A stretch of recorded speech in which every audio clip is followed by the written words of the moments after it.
30 अप्रैल 2026 की शाम जबलपुर के बरगी बांध पर नर्मदा नदी का पानी बिल्कुल शांत था।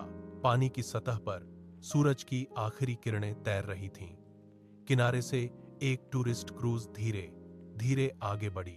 इंजन की हल्की गड़गड़ाहट पानी की शांति को तोड़ रही थी। क्रूज पर कुल 35 यात्री सवार थे। डेक पर लोग एक दूसरे के साथ हंसी मजाक कर रहे थे।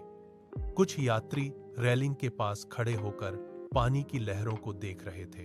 एक समूह अपने फोन में तस्वीरें लेने में व्यस्त था। ठंडी हवाएं चेहरे को छूकर गुजर रही थीं। सब कुछ सामान्य था।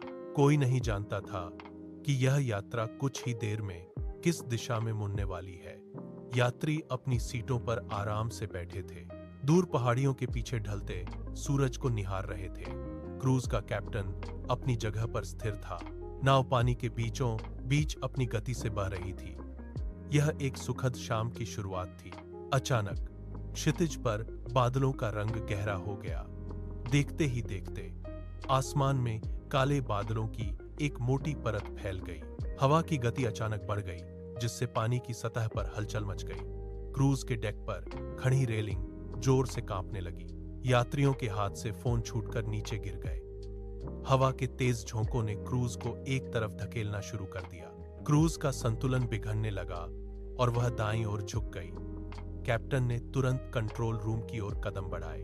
उसने स्टीयरिंग को जोर से घुमाया और इंजन की गति कम करने का प्रयास किया, लेकिन लहरें अब क्रूज की ऊंचाई से ऊपर उठने लगी थीं।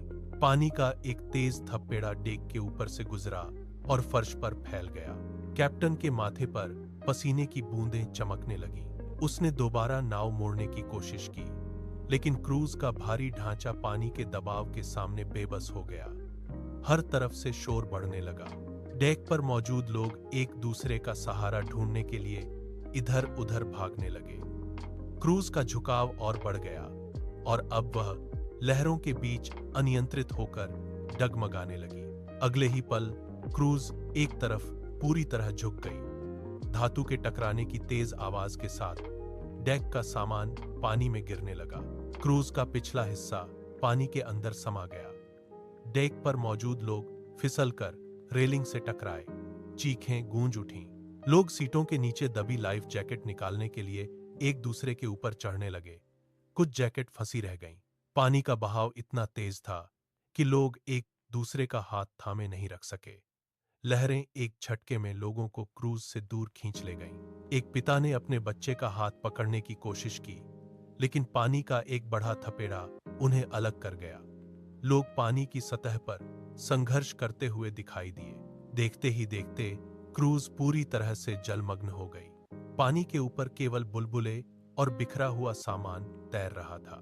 कुछ लोग तैरकर सतह पर आने के लिए हाथ पैर मार रहे थे, लेकिन लहरें उन्हें नीचे की ओर खींच रही थीं। शोर धीरे धीरे कम होने लगा और पानी की गहराई में सब कुछ शांत हो गया। यह पल हर किसी के लिए एक गहरा सदमा बन गया। पानी की सतह पर सन्नाटा पसर गया था। तभी दूर से सायरन की आवाज सुनाई दी।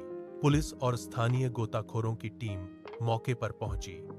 अंधेरा गहरा था, लेकिन टॉर्च की तेज रोशनी पानी की सतह को चीरती हुई आगे बढ़ी।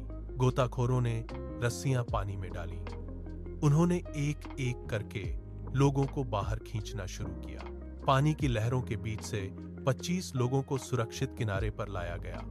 रेस्क्यू टीम ने अपनी पूरी ताकत लगा दी थी, लेकिन समय उनके खिलाफ था। टॉर्च की रोशनी जब किनारे के एक पत्थर पर पड़ी तो वहां का दृश्य दिल दहलाने वाला था। एक मां अपने बच्चे को कसकर जकसे हुए पानी के किनारे पड़ी थी। दोनों की सांसें थम चुकी थीं। रेस्क्यू टीम के सदस्य उन्हें उठाकर एम्बुलेंस की ओर दौड़े। पूरी रात खोजबीन चलती रही। सुबह होने तक यह स्पष्ट हो गया कि 12 लोगों ने अपनी जान गंवा दी है। किनारे पर बिखरे हुए सामान और लोगों की सिसकियों से माहौल भारी हो गया था। रेस्क्यू टीम के हाथ कांप रहे थे। उन्होंने अपनी पूरी कोशिश की, लेकिन पानी ने उन 12 लोगों को वापस नहीं लौटाया। यह हादसा बरगी बांध के इतिहास का सबसे काला पन्ना बन गया। हादसे के बाद हुई जांच ने कड़वी सच्चाई सामने रख दी। एक क्रूज पर यात्रियों की संख्या तय क्षमता से कहीं अधिक थी। सुरक्षा मानकों को पूरी तरह नजरअंदाज किया गया था। मौसम विभाग की चेतावनी के बावजूद क्रूज को पानी में उतारा गया। यह हादसा महज एक दुर्घटना नहीं, बल्कि घोर लापरवाही का परिणाम था। लाइफ जैकेट पहनना केवल एक औपचारिकता नहीं, बल्कि पानी में जीवन की डोर है। सुरक्षा से किया गया कोई भी समझौता जानलेवा साबित हो सकता है। अगली बार जब आप पानी में सफर करें, तो सुरक्षा नियमों का पालन खुद सुनिश्चित करें। याद रखें, सावधानी ही जीवन बचाती है। सुरक्षा से समझौता कभी न करें।